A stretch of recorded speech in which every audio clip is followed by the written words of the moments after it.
So bikes have been a very essential part of my life and my wife's life for quite a long time. From all of our adventures, our transportation, and even our wedding decorations, which were actually a really big hit. But I'm going to tell you why we love biking so much, but I'm not going to overwhelm you with facts, like how bikes can actually improve our roads and save our city money. I'm not going to tell you about how bikes are great for our air quality and can help with climate change. I'm not going to tell you about all of the research about how biking is great for your health and can reduce your risk of diabetes, heart disease, and even cancer. No, I'm going to tell you about community. There's one particular aspect that I love, and a couple of research studies about it, that in communities where biking is extremely prevalent, car-to-car crashes are actually lower, at a lower rate. Now think about that. When you are out biking, that means drivers are noticing you, and they're a little bit more alert of all road users. And that means kids who are biking to school are a little bit safer.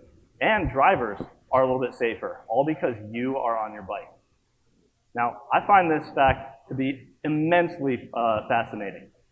The fact that our wellness, our community's wellness, is based on us riding bikes. I didn't quite understand the depth of just how powerful that can be until my wife and I moved to a new city, Oklahoma City, away from the cities that we knew, away from our family and our friends, especially when we brought baby Isabela into the world. But when we moved here, we often compared Oklahoma City to the places we knew. And Oklahoma City jumped up pretty quickly in the rankings when this is our commute to work. Beautiful sunrises along the river, getting to see geese raise their little goslings and see them grow week after week, or the fact that we've got a grid system, and on a bike it's super easy to decide to take a different route, like riding by Scissortail Park and seeing how that construction's going.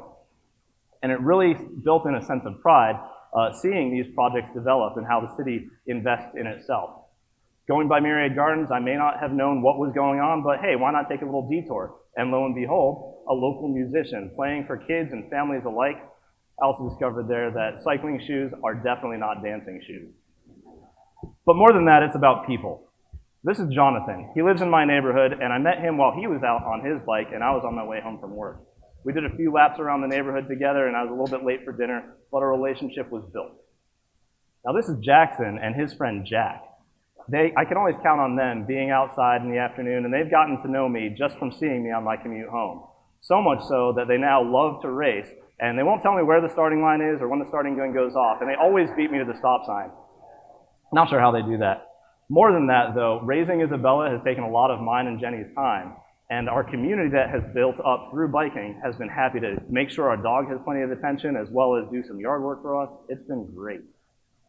Now, I want to take you back to Labor Day last year, a beautiful Saturday night where our neighborhood, the Shepherd District, wanted to go out for ice cream on a Saturday night at Roxy's in the Plaza District. Think about the parking there. That could be a nightmare. Well, as it turns out, there are 10 bike racks in the Plaza District, one of which is inside Canora, and it wasn't a problem. We only took up 2 of the bike racks. Now, the ice cream was good, but the real highlight of that night was the journey itself. The fact that we could have laughs and smiles and conversation, wind blowing through our helmets, it was phenomenal.